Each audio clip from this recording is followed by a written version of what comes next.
All right, Shalom. We'll start first by giving all praise and glories to Yahweh, Ba'ashem Yahushai. Double honor to the apostles and elders at Great Millstone, and greetings and salutation to you, brothers that do this work in sincerity and in truth. We have a lesson today, basically about why would Yahushai, who you ignorantly call Jesus Christ, why would he come back? Why would he come back in such a happy spirit? Why would he come back in such a love everybody spirit when that's not what he was shown when he left here, when that's not what he's shown while he was here? So why would he come back happy and loving everybody? I'm gonna start off with this script. It's funny how the spirit works. It throw you right into a different direction for what the plans were, but it's saying our plan is according to Yahweh Bashim Yashai. This is Revelation chapter 1 verse 7. It says, "Behold, he cometh with clouds, and every eye shall see him, and they also which pierced him." Let's not forget when Yahushua, which is who you ignorantly call Jesus Christ, when he left here, you guys pierced him. You know, there were the Roman soldiers pierced him, as well as Jake said, "Let the blood be upon our hands," when let Barabbas go. You know, and take the innocent man, basically, and let the blood be on his hands. So, on our hands and our children's hands, to roughly paraphrase. So let's not forget, he's still pissed about that. You think that's not gonna hold any weight as far as him coming back for vengeance? The Most High is all about vengeance. He's always gonna come back and get back at you, so to speak. It says, "Behold, he cometh with clouds, and every eye shall see him, and they also which pierced him, and all kindreds of the earth shall wail because of him. Even so, Amen." And in this word right here, the word wail is to mourn. The word there is mourn, straight up. Nothing you can do to get around that. So they're gonna mourn. It's not gonna be a happy day. We're not gonna be singing on Negro spirituals or church songs, and Christians they're gonna try to do that, but when his presence actually is felt upon the earth, it's gonna be a lot of mourning. You know, he's not coming back to be happy with everybody. He's coming back to set the earth on righteousness with the unrighteous, right, with the wicked. From there, let me did I want that one yet? Yeah, this is the one I want. Let me check real quick.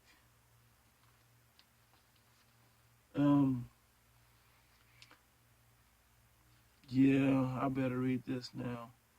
It says, this is 2 Thessalonians chapter 1. I'm going to start at verse 6.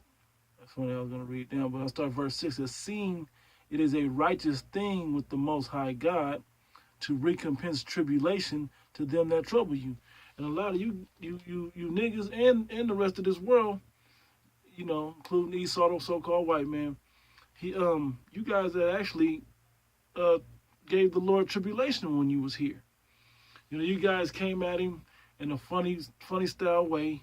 Y'all killed him. Y'all beat him down. Y'all talked shit about him. Conspired to take him out, and he's supposed to act like that stuff never happened. Yeah, right. You know, it's he has to recompense that. He has to set the balance back on that. Y'all can't just kill an innocent man and there not be redemption for that, and not be justice for that. It says, verse 7, "And to you who are troubled, rest with us." That's the elect, those that do receive salvation, that's doing the right things in this day and age, right? So when the Lord Yahushua shall be revealed from heaven with his mighty angels, right? It says, "in flaming fire," and that's how you know this is a future prophecy, because he didn't come with his holy angels with clouds in that day. He's coming. That's how he's going to be back. He left that way, but that's how he's going to be back. He's coming back that same way with his angels in the clouds, which are the UFO chariots. You know, as brothers and apostles have been going through lately. It says, "in flaming fire, taking vengeance on them that know not the Most High, that know not Yahweh Ba'ashem Yahushua." and that obey not the gospel of our Lord Yahushua HaMashiach, Savior anointed, right? It says, who shall be punished. That's not happy, happy, joy, joy, right? Who shall be punished with everlasting destruction. Yeah, because the destruction that's coming is not being tormented in hell forever and ever and ever. No, that's not what that's talking about. It's talking about the destruction that's going to come is going to remain forever, because America will be gone forever. No one will ever inhabit America after the destruction of America. It says, and that obey not the gospel of our Lord Yahushua, who shall be punished with everlasting destruction from the presence of the Lord and from the glory of his power. That's coming to you people, that want to live life in a worldly way and don't want to get right in this day and age. He's coming back for you, and he's going to show you what it's really all about. Where do I want to go after that? I want to go to,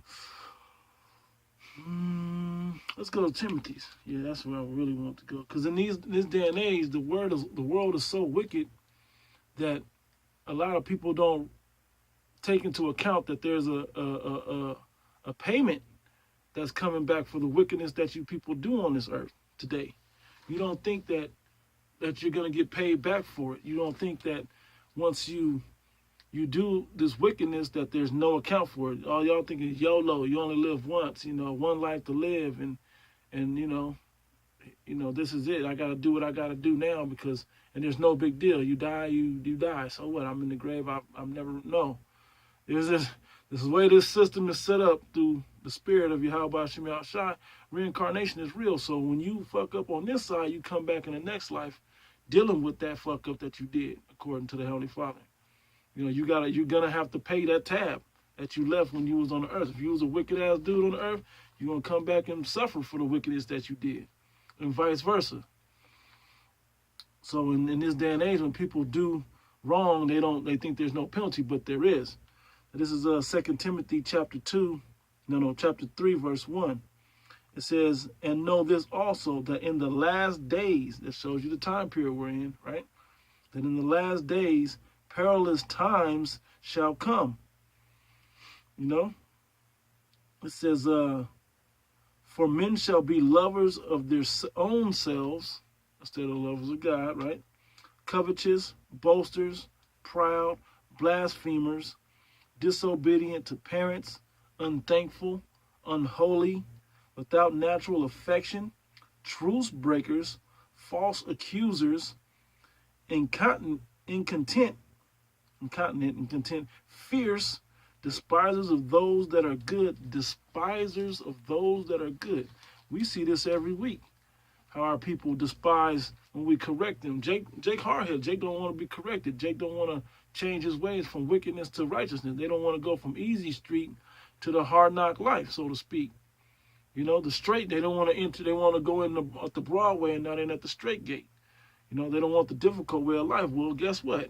Because you chose that broad gate is going to get burnt up. And you along that path in it.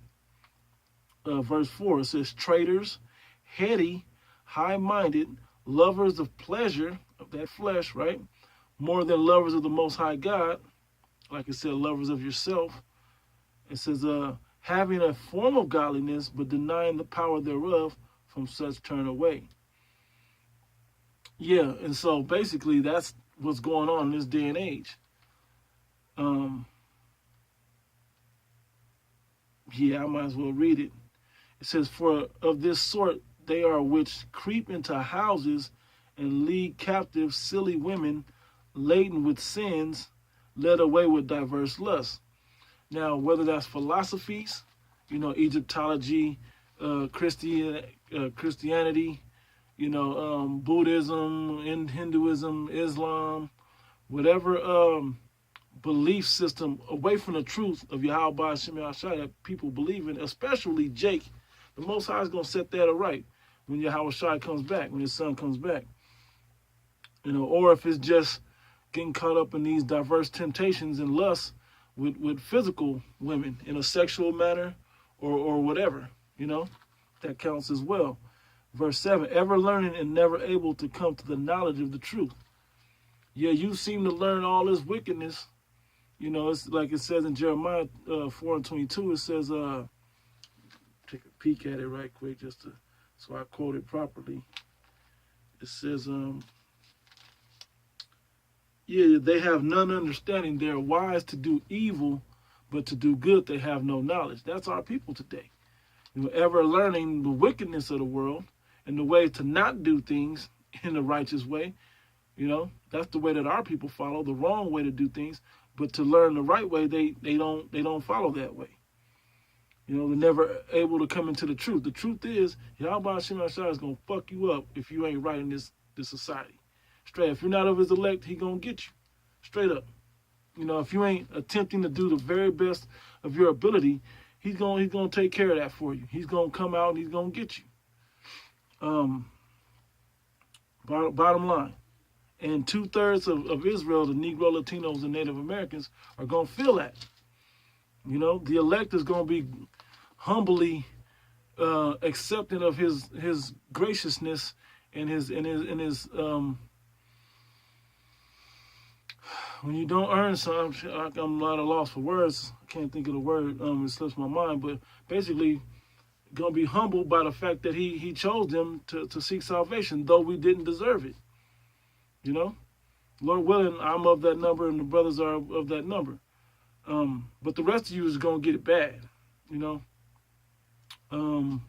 Next, I want to go to this in Matthew chapter 3, verse 11. It says, I indeed baptize you with water unto repentance. Now, this is John the Baptist talking about repentance, and baptize them literally in water to repentance, right? Repentance means to turn away from the way that you were, going into the right way, from wickedness to righteousness is the direct context that we're speaking of. It says, I indeed baptize you with water unto repentance, but he that cometh after me is mightier than I. Talking about Yahushua, who you ignorantly call Jesus Christ, is mightier than I, whose shoes I am not worthy to bear. You know, those are some heavy shoes to fill. He's the only one that can deal with those shoes to bear. You know, it says, he shall baptize you with the Holy Ghost. And Lord willing, we're the ones being baptized with that Holy Ghost now through the Spirit of Yahweh Hashem Yahshai and this word right here in the Bible. You know, that's the Holy Ghost, that the Holy Spirit that we're being baptized and cleansed, because the word baptized means to cleanse, and being cleansed with this word now to the very best of our ability. It said, he shall baptize you with the Holy Ghost and with fire. Now, part of that, some of this we do that are baptized with the Holy Ghost, we are also baptized with fire. The trial of this life of going through the tribulations and temptations of this life. You know, those are some of the fires that we go through, as well as some of the other ways. But ultimately, the 2/3 are going to catch the hot missile fire of his vengeance and his wrath and his indignation. You're going to catch that fire, and that's what's going to cleanse your spirit to be able to come back in a righteous mind in the kingdom of heaven.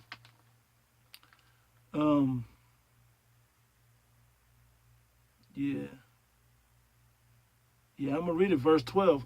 Whose fan, see where it has a winnowing fan. It says, whose fan is in his hand, and he will thoroughly purge his floor, threshing floor, right? It says, and gather his wheat into the garner, which is the barn, right? Where you gather the wheat at, right? So it doesn't scatter away into his righteousness, into those of the elect. It says, but he will burn up the chaff with unquenchable fire. Everybody else is going to catch that unquenchable fire. You know, if you ain't right, he going to get you. Bottom line, if you ain't right, you're not chosen to be of the elect, he going to get you. Right in his eyes, in Yahweh Ba'ashem Yahushai's eyes, and not your own eyes. All right, let's go to Romans 12. Romans 12, I think around, I got it right down, 19.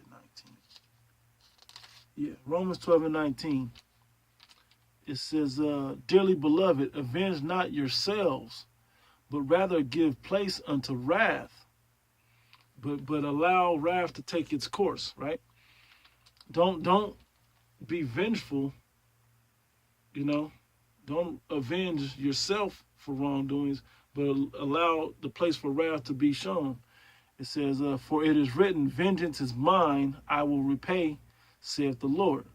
And the Most High is going to allow his son to take out that vengeance. You don't know the little bit that a man could have done to you or someone could have done to you is little to, but the big picture of what they may have done, that's all wrapped up in the fire and the judgment that comes with the judgment that they'll receive, you know, the sentencing and judgment of what they'll receive.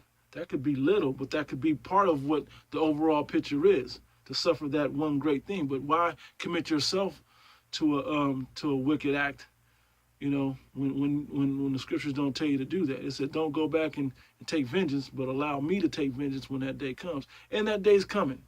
Because when you think about all those perilous times, you know, what would the Lord be so happy to come back here for when there's GMO foods on the earth? Why would he want to be here and there's niggas walking around breaking the statute, laws, and commandments all goddamn day? And I have to say it that way, you know? They got fuck is this dude? I can never remember this dude's name because I don't like this dude. The fucking NFL players got these kids influenced enough to walk around with the fucking blonde hair, when the scriptures tell you that is a skull, even a leprosy upon you. You know, and then also to envy not the way of the oppressor. Our oppressors are Edomites, generally the so-called white man, and they're clean lepers, and they have naturally light-colored eyes and light-colored skin and light-colored hair, generally, you know? So why would you want to envy that style, so to speak, when they envy our style? As they should, because we're Jake. But they envy our style because what? Because it's wicked now. Because they've influenced our culture enough, talking about this hip-hop culture shit, you know, enough to where it's wicked now. I made a point to a brother, you know, brothers the other day, was saying it's crazy how heavy metal was their shit. They kept their demonic heavy metal, death metal and all that shit, the devil, you know, the fucking rock and roll shit that they used to do. But that heavy metal shit, now rap is starting to sound like that. You know, not in the same rhythm, but in the same vibration. It still has that negative demonic vibration on it nowadays. You know, that's what hip hop has. And in the same turn, how many Edomites are involved in this hip hop thing now? How many do you have to let in to realize that they're turning the culture of our hip-hop thing that went from wonderful messages about the conditions of our people, about hood stories and things of that nature from the 80s, 70s, 80s, and 90s into this demonic vibration. Now, I'm going to point out Eminem directly, which gave the license for so-called Edomites, I'll say it that way, because we don't know if Eminem's a Jake or not, whatever. But basically a white boy coming in, a white person coming in and putting his demonic spin on music. Oh, let's put Dr. Dre all in that too. But anyway, they were able to put their demonic spin on the hip hop game directly and accept a so-called white boy or white person to be able to come in and put that negative vibration. Why would the Lord be happy to see that? That we're up here intermingling and with not even with people of different race. You know, Edom, heathen versus Jake, you know, but in wickedness, we're gathering in wickedness nowadays. Why would he be so happy about that? When people are out there saying Black Lives Matter, when we're not black, you know, but when you think about what black really is, the negativity that comes with it, yeah, we are black. We are the children of darkness now. The 2/3, the people upon the earth are generally the children of darkness now. You know, why would he be happy to come back to see the condition of his people like that? Why would he be happy to come out, hey, brother, come up hither with me? And, you know, why would he be so happy to do that? He's not. You know, so he wouldn't be in the happiest spirit to come back to see a possible female president running the country over the slaves of his people. Happy to see the deception and the demonic vibration that's in the movies and the music, you know, Why would he be happy to come with the homosexual vibration and the transgenderism and whatever else in the earth today, especially here in America? Why would he be in the acceptance of it? Why would he be happy for that? Why would he be happy to watch? Now, happy, yes, to see the punishment of the people, like in Venezuela, over there where they're starving and they're trying to figure it out because they've been wicked as hell over there as well as all through South America, Central America, North America, and across the four corners of the earth. Wherever Jake dwelled, the 2/3 are fucking shit up. And we were a part of that at one point too. Lord willing, we're of the elect, the 1/3, 144,000. But we're trying to make something better. So that's what this is more so about being better, about what we do, as far as pleasing the Heavenly Father. I'm going to go to Revelation 14. Yeah, Revelation 14. I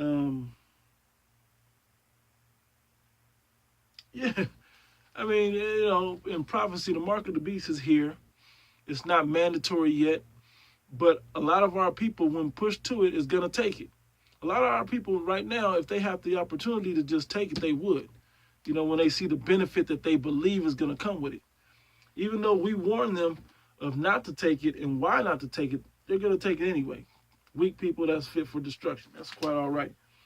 Revelation, I'll read it. Revelation 14:9 says, "And the third angel followed them, saying with a loud voice, if any man worship the beast and his image," talking about the EU, NATO, America, this RFID chip is their whole, a microchip implanted in your flesh is a part of their system, their whole system, and receive his mark in his forehead or in his hand, the same shall drink of the wine of the wrath of the Most High, which is poured out without mixture into the cup of his indignation. Indignation meaning righteous anger.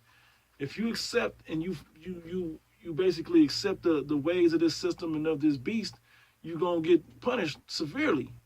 You're taking the mark of the beast, and you're gonna take the of the society. You're gonna take that indignation, that righteous anger, and wrath of the Most High God. He told you no. His men out there warned you no. A lot of you people on the streets now understand what time it is, and you know that you shouldn't be doing that, but you're still gonna do it anyway, and it's gonna fulfill the prophecy when you do it. Reading on, it says, and he shall be tormented with fire and brimstone in the presence of the holy angels and in the presence of the Lamb. The Lamb is Yahushua, who you ignorantly call Jesus Christ, and the holy angels. When they return in the chariots upon the earth and all that, y'all gonna be taking the chip, and he gonna pour out fire, and wrath with his indignation. All that's gonna happen through the ICBM nuclear missiles, gonna destroy America and certain parts of the earth. That's going to happen, believe it or not. And why? Because you guys are willingly going to take this stuff. You're going to be pushed to it, but you're still going to choose the beast rather than righteousness. So every time you look at when the Lord's returning, it shows that he'll have mercy on his elect, but everybody else, he's coming back with wrath. And even for us, we're going to go through some of the tribulation as well. It's not like we just got easy street coming. No, it ain't going to be easy for us either. It's going to be tough for us as well. But for the rest of you 2/3, it's going to be holy hell. You're going to know it's the Heavenly Father that sent this when Yahushua shows up. When the Lord himself shows up, who you inwardly call Jesus Christ shows up. Especially you so-called Negro, Latinos, and Native Americans. Y'all going to have a special select feeling of destruction that will come upon you when he shows here. It's gonna burn and hurt just a little bit extra. You're gonna starve. It's gonna fuck with you a little bit more because you were the ones that were directly warned with the opportunity not to fall into the ways of this beast, not to fall into the ways of this world. All right, so moving on, we're gonna go to I want to go Matthew.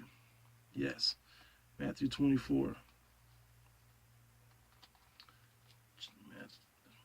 Matthew 24,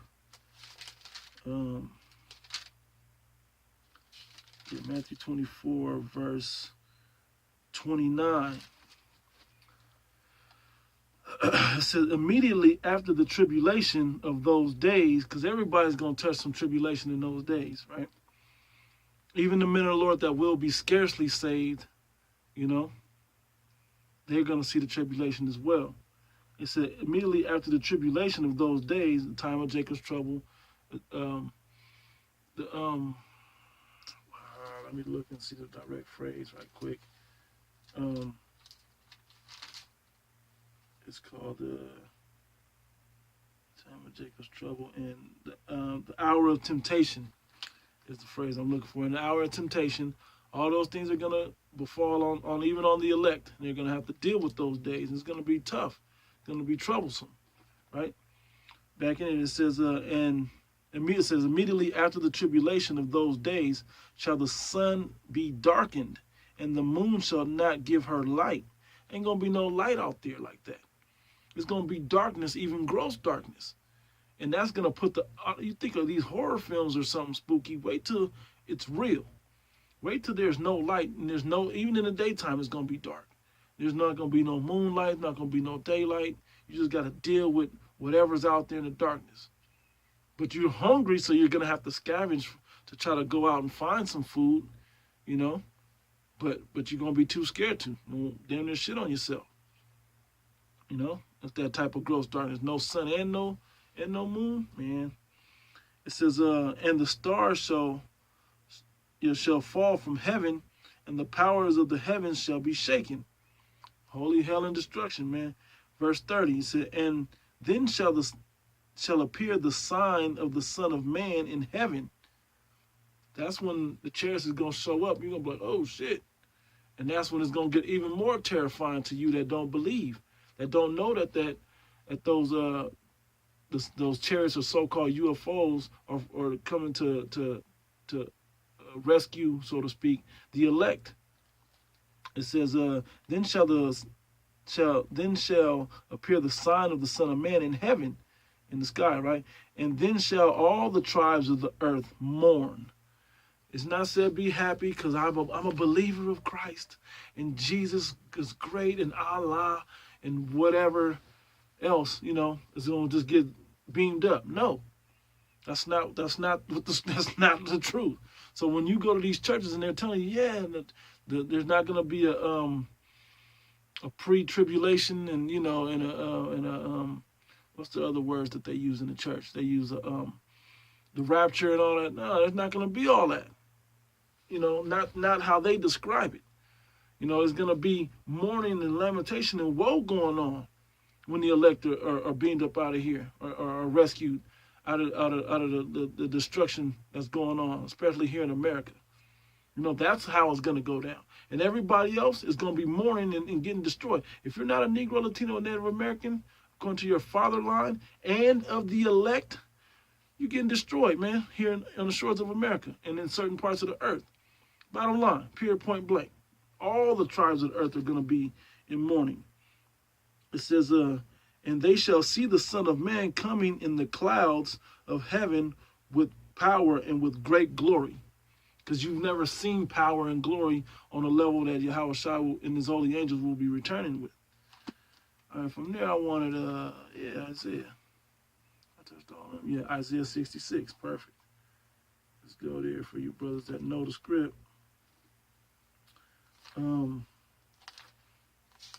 Yeah, because, man, there's not going to be another day like this. There's never been a day like this in the past, and there'll never be a day like this in the future. You know, this is your one chance to be something special, so to speak. Now, you're already special if you're an Israelite, but if you're a wicked Israelite, you're not going to be as special as his elect, you know. But that's another lesson for another day. I'm going to start up with, did I write it down? 14. Yeah, 14. Okay, Isaiah 66 and 14. And when ye see this, when the elect see this, your heart shall rejoice. We're going to rejoice when we see the chariot show. We're going to be like, oh my God, alien invasion. Like the dude, it's an invasion.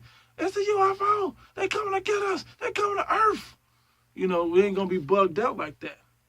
You know, we ain't gonna be at the heathen. Oh my God, something come. We ain't gonna be thinking on the Ronald Reagan if an alien force comes to Earth, and we gotta band together and destroy it. We gonna be like, yes, kumbaya, you know, swing low, sweet chariot. We gonna refer back to those songs more so than those songs. We gonna be praising and rejoicing in the name of the Heavenly Father, Yahweh Shem Shot the water, you know, for please come and get me, you know, in the Hebrew, you know, which I don't know that as of yet, but you know, the Spirit will, Lord willing, the Spirit will be on us all that are chosen to sing those great songs of rejoicing.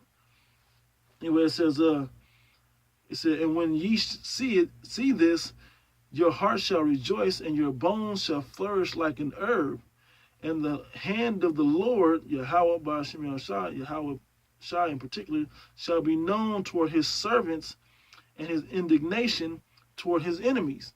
Indignation is destruction, righteous anger, and the destruction and righteous anger shall be known of his enemies. Who's his enemy? The 2/3 is the enemy. You know, the 2/3 of the Negro, Latinos, and Native Americans, they're the enemy. How do you know? By their action, because they're into all of this wickedness in these last perilous times, in these last days. They're doing all the wickedness not all of it, but they're doing a major amount of wickedness on the earth. They're perpetuating the wickedness on the earth. They're not out there sighing and crying to Yahweh Ba'ashem Yahshai about the wickedness that's going on upon the earth, and to come back and change it from what it was, destroy it, so you can cleanse this world. They're not screaming those things. They're not praising. They're not thinking those things. They're not praying those things. You know, that they happen as the elect or as we do. If you're really sincere about this thing, that's what you do. You be like, man, I hate this shit. I got kids. I don't want my kids to, Lord, please come back and take this out. You know, get us up. Lord willing, take us up out of here and rescue us from this fucking hellhole, out of this captivity that we're in, out of Sodom and Egypt. You know, it says, verse 15, for behold, the Lord Yahweh Ba'ashem Yahushua will come with fire and with his chariots like a whirlwind to render his anger with fury. Where's all the nice coming back? Hey, brothers, have a daisy. I'm passing out daisies. Come up here on the cloud. And that's not for y'all to come up on the cloud. That niceness in a stern way is going to be for the elect. But for the whole world, oh, you were a believer in Jesus. Come up here. Here's a daisy, a high five, and a hug. That ain't going on. That's not going to happen. That's not realistic. It says, for behold, the Lord Yahweh Ba'ashem Yahushai will come with fire and with his chariots like a whirlwind to render his anger with fury and his rebuke with flames of fire. His correction with flames of fire. His heavy, fierce correction with flames of fire. It says, for by fire and by his sword will the Lord Yahweh Ba'ashem Yahushai plead with all flesh. He will plead with all flesh by that fire and indignation and fury that he's coming with. It says, and the slain of the Lord shall be many. For they that sanctify, cleanse, right, themselves and purify themselves in the gardens behind one tree, in the midst, eating swine's flesh, and the abomination and the mouse shall be consumed together, saith the Lord Yahweh Ba'ashem Yahushua. You know, so all y'all that's doing all this wickedness out there, man, and yeah, eating pork is you know, bacon's on everything nowadays. You know, this the so-called white man Esau, Edom in the Bible, they know that we ain't supposed to be eating no pork and catfish and shrimp and that, but they throw it on everything, especially bacon. They throw bacon on damn near everything. If you don't check, it's some pork in there, man. Trust me. Southern food. If you let somebody else cook your southern food, there's some pork in there somewhere. You know, so there's some uncleanness. But we should eat our food defiled. But if you can control it, you should. You know, so basically all them people that believe the Lord is going to come back and be all happy, you've been mistaken, man. When he comes back, you're going to see the real truth of how Yahweh Ba'ashem Yahushua returns to the earth. And with that, give all praises and glory to Yahweh Ba'ashem Yahushua. Call Allah Yahweh Ba'ashem Yahushua. Barakatah Yahweh, Barakatah Yahweh Shai, Barakatah Yahweh, Barakatah Yahweh Shai, Barakatah Yahweh, Barakatah Yahweh Shai. Double honor to the apostles and elders at Great Millstone. Greetings and salutations to you, brothers, do this work, which are of the hopeful elect, which are of the elect. Shalom.